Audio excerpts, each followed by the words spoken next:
So for this month, I decided to work on a model of Elgin the Bard from the upcoming D&D Honor Among Thieves movie as an early release Patreon perk, because I've lost control of my life, obviously, and the only way to get it back on track is through making models.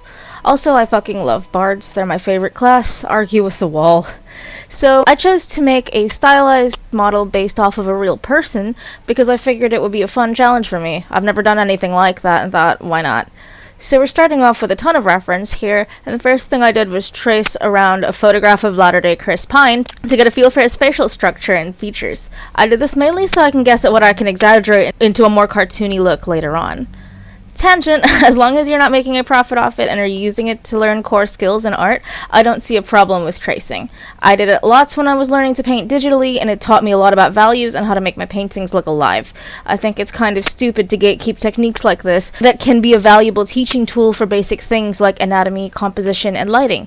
Again, as long as you're not tracing stuff to pass them off as your own, and are forthcoming about them being traced as studies and you're not selling them, I don't really see the harm. It's a lot cheaper than an art course at a college, and a lot of aspiring artists don't have that kind of money. Anyway, back to the topic at hand here. Once I'm done blue lining his face, I start blocking in basic body shapes. I futz around with his face a lot because I really didn't like how it turned out the first or second or third time. Using the references collected on the left, I do a rough sketch of how his body and hair look from the front before expanding the canvas and using the sketch to inform my guidelines for the next step, sketching a side view. Again, super self-explanatory, I just kind of do the same thing, using my guides for where the parts of the body should hit. I then do the first sketch for his face. Yes, it looks bad, yes, it gets deleted, but I do use it as a guide for my guidelines. I like to break my character design up into little sections like this to help keep them on model and even from all angles. It just helps make the models look finished and a lot better and more thought out. From then on, it's more facial sketching and erasing, and both times are really bad, so I just kind of keep the face blank for a bit while I sketch the outfit. Using the references I have on the right, we can see he wears a bit of a pea coat, sort of as an outer layer, with many clasps. I gave him 7. A basic navy blue men's poet top sort of situation, kind of, and what looks like a pair of dad khaki trousers tucked into knee-high boots. He's also wearing 3 belts, like 2 on his hips and 1 holding a rapier going across his chest, which also makes no sense to me.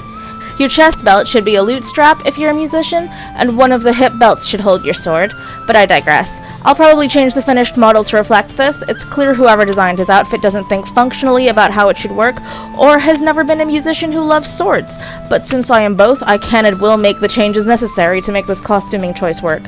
That said, this movie isn't out yet, so I don't actually know, but just based off of what I can see here, it needs a little bit of work.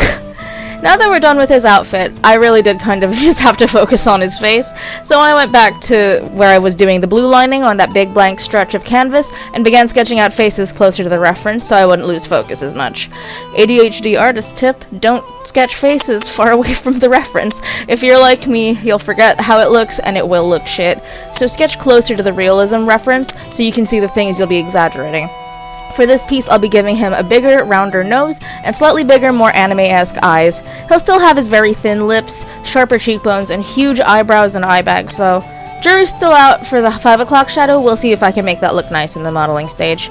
Then from there, I just kind of take those notes, copy them from the side-on perspective, then cut them off of the faces I was working on, resize and scale the components down so they fit the body models I made, sketch over them so they don't look as messy, and correct any bits and bobs that look bad to me, and bam, we've got a full model all ready to be made.